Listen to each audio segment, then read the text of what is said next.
众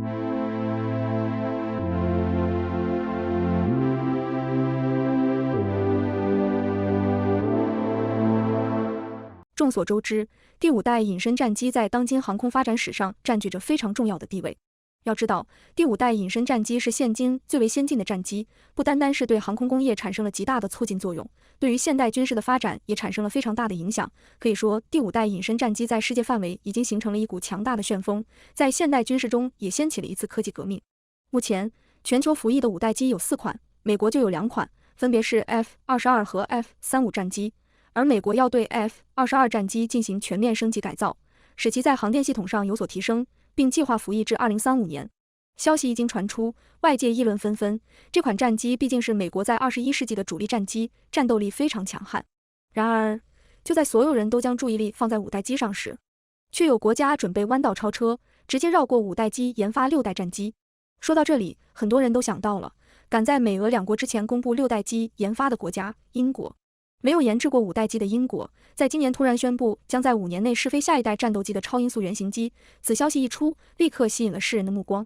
英国这项第6代战机的项目名为暴风雨，光听名字就觉得霸气侧漏，十分威风。那这款战机到底如何呢？今天我们就来一探究竟。暴风雨战斗机概念最早于2015年提出，在2018年的范保罗航展上，英国就展示了暴风雨的全尺寸模型。到了2019年，暴风雨项目还得到了意大利和瑞典的青睐，3国一度在2021年签署了合作谅解备忘录。且日本自2018年后就在积极与英国接触，希望加入暴风雨项目，并在2022年双方确认了合作关系。几个国家联手合作，可以看出英国对第6代战机暴风雨寄予厚望。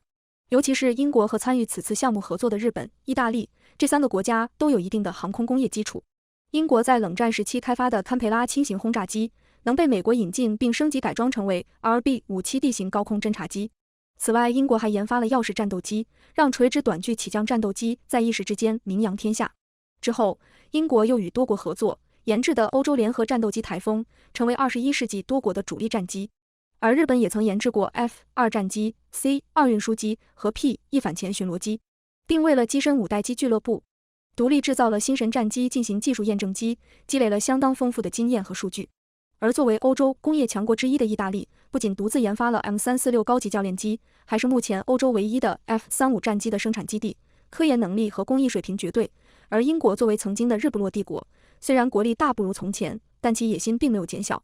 为了将战机研发成功，英国将暴风雨战机的主要研发工作交给英国航天系统公司，这是世界上第3大国防航空公司，具备一流的系统提供能力。与此同时，英国决定将航空发动机交给洛洛公司完成，再加上有欧洲国家的合作，可以看出英国试图将这些国家的优势全部聚焦在6代机上，从而达到极佳的效果。根据英国媒体的宣传，暴风雨战斗机造价高达26亿美元，不仅具备超强隐身功能，还拥有着比 F-22 猛禽快3倍的速度，以及包括战机联网、无人机操控、A 射臂导掌控技术等诸多5代战斗机都未必拥有的先进技术和能力，堪称最为先进的第6代战斗机。那么，光凭这些能力能够让英国的暴风雨战斗机成为真正的第6代战斗机吗？英国的暴风雨战斗机是否是真正的第6代战斗机？包括中美俄等现今已经研发出第5代战斗机的国家依旧未能对此肯定。但可以肯定的是，英国的暴风雨战斗机在人机交互的概念上已经可以算得上是第6代战斗机，因为这款战斗机已经不再依靠驾驶座舱内部的各种显示器和控制按钮来实现与飞行员之间的信息交互，而是通过最为先进的 AR 头盔来进行交互，从而让飞行员对战斗机的控制效率达到第6代的标准。并且英国还会在暴风雨战机身上整合融入美国的中程僚机计划，让暴风雨战斗机从计划完成之日就能得到各种各样的作战无人机支持，获得足够无人机的护驾。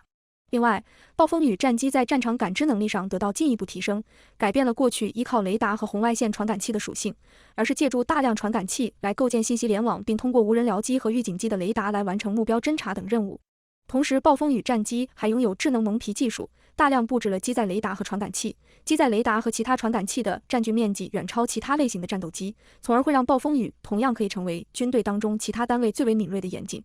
能够更好地发挥目标追踪等性能。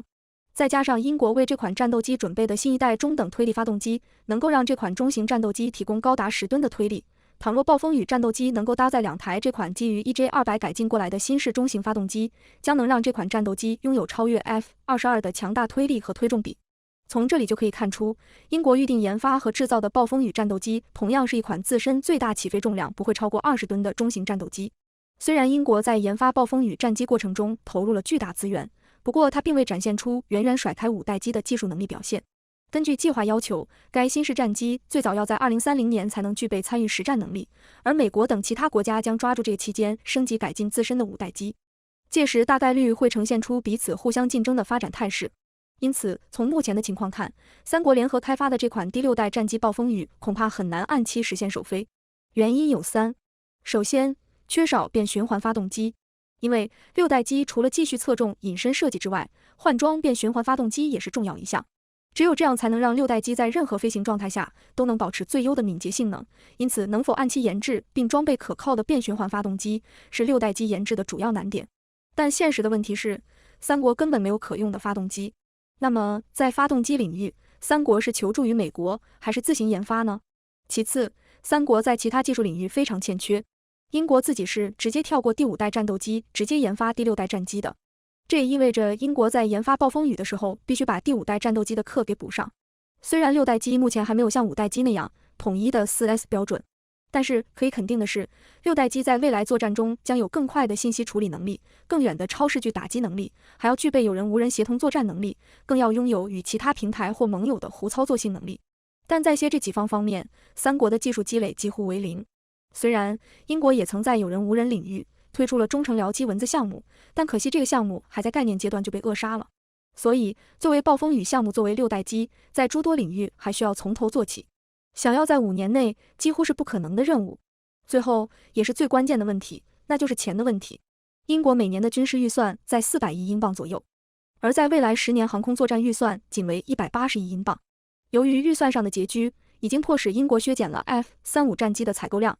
当时英国方面虽然号称要将这笔钱投入到6代机的研制，但是到了2021年，暴风雨项目只获得了2.5亿英镑，比之前预计的3.7亿英镑减少了32%。要知道，英国为暴风雨的投入预计只有20亿英镑左右，结果项目刚刚开展就已经开始缩减预算，很难相信暴风雨未来的命运如何。虽然日本和意大利也会投入一定的资金，那么他们会投入多少呢？毕竟这是以英国为主的研发项目。